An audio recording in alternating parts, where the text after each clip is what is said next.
ГСП онлайн. Городские новости сейчас. Пятница, Ухтинская художественная школа. Сегодня здесь открывается новая выставка. Ее название «За солнцем следом». Это отсылка к детской песне «Дорогою добра». Картины приехали в «Жемчужину Севера» из Эжвы. 2 года назад худшкола этого района праздновала юбилей. К дате подготовили большую выставку из 300 работ. Часть из них и представлена теперь у нас.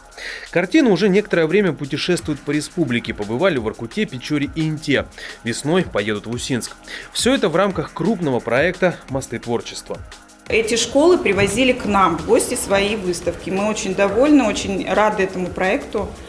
И всегда приятно смотреть на то, как работают коллеги.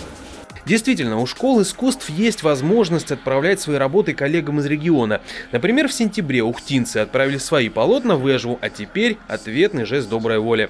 70 картин написаны в разных техниках, присутствует графика, гуашь, акварель. Единого сюжета нет, и как раз художественное ассорти может понравиться самым разным гостям. Работы каждая уникальна, интересна по-своему. Мне больше всех понравились иллюстративные произведения, потому как мне близко по жанрам, по характеру такие работы. И так как у меня есть свой ребенок, я вижу, на какие сюжеты сделаны эти работы, они узнаваемые. Параллельно с выставкой прошел и семинар. Методическое собрание призвано помочь обмену опытом и знаниями. Что касается выставки, то познакомиться с картинами лично может любой желающий. Полотна будут выставлены в Ухтинской художественной школе до 14 декабря.